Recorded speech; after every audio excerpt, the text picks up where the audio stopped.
Hi, my name is Abhishek Rai and I work for PMC Cloud Lifecycle Management product.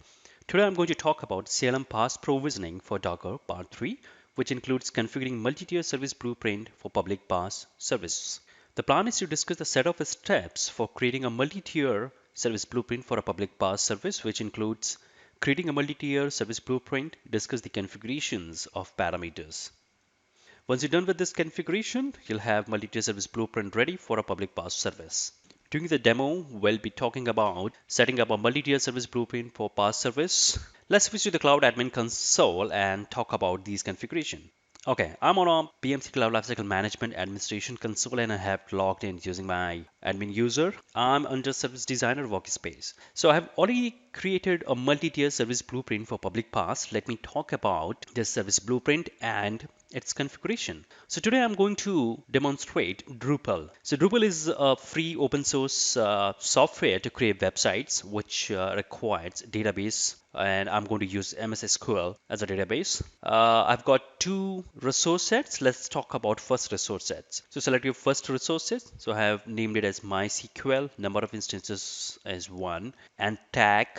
Just in case you have got multiple logical data centers in the environment, then you would like to configure a tag so that service governor can be used to place your resources. Once you're done with this configuration, let's click on your PaaS resource. And as I mentioned in my previous video that this section will be pre-populated. So let me show you the configuration of this image at the Docker Hub. So let's switch to the Docker Hub. Okay, so I'm gonna use CenturyLink as a repository namespace, and MySQL will be the image name, or we can say installable resource name. If you scroll a little bit down, you may find that there are 4 environment variables: MySQL root password, SQL database, SQL user, MySQL password. Let's switch to the tags and take a look at the version. There are 2 tag names. One is 5.5 or latest. So either you can use latest as a tag to select this particular image, or you can use 5.5 tag name in your service blueprint. Let's switch to the Cloud Admin console. Let's discuss the specific parameter requires for multi-tier public PaaS service. Again, so Docker image tag, I'm gonna use 5.5.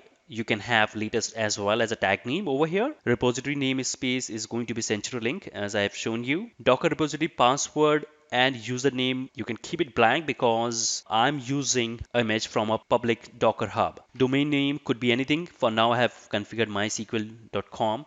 Environment variables, let's take a look at it. Okay, so as I mentioned earlier, in case your image have environment variable, then you can define in the following format: -e, then the variable name, and then the variable value, space -e, and then again the variable 2 and its value. You can have user enter enable as well. Click OK. Then if I scroll it down, I'm using 3306 as exposed port. Host name could be anything. So for now I have configured dbtier. Installable resource, it's my image name, and as I've shown you, it's MySQL link. So links are very important in case of multi-tier public PaaS service. So this link will help you to create a connector between 2 images. So the first portion is basically the resource set name, then colon alias name. So alias name could be anything. You can have, so I have configured web. You can have XYZ or anything. The first portion is very important. It's define your resource set with which you would like to create a connector. Memory, you can define memory. Port binding. So for now, I'm gonna use publish all ports set to true. So it means that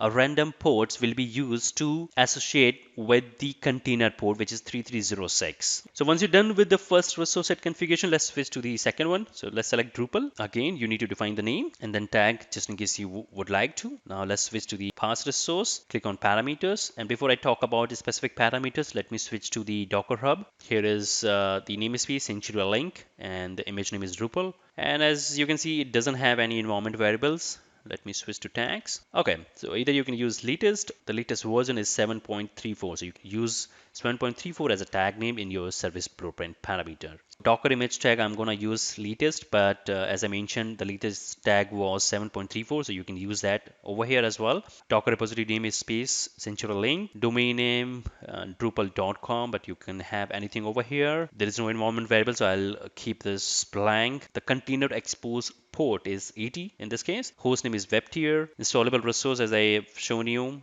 it's Drupal links. So this is my first resource set over here, MySQL, and then I've given alias as DB and port binding. So now in this case, I have set publish all ports to false. It means I need to have a specific port to be bind with the container port. My container port was 80. So here's a container port colon host port. Once you're done with this one, the next step is to switch to definition, click on properties, and now you'll have to make sure to define the deployment sequence. So I want my MySQL to be deployed first, followed by Drupal. So you need to set the sequence. So select that, and you can use these arrows to set the sequence. As I have already done that, I'll click OK, and then I'll click on File, Save and Check-in. Either you can define tag, so it will be my MySQL Drupal tier. Hit enter, and here you go. Here is my tag. Click OK. In the next video, we'll talk about requesting a Docker service from end user portal. I hope this video was informative for you, and I would like to thank you for watching this.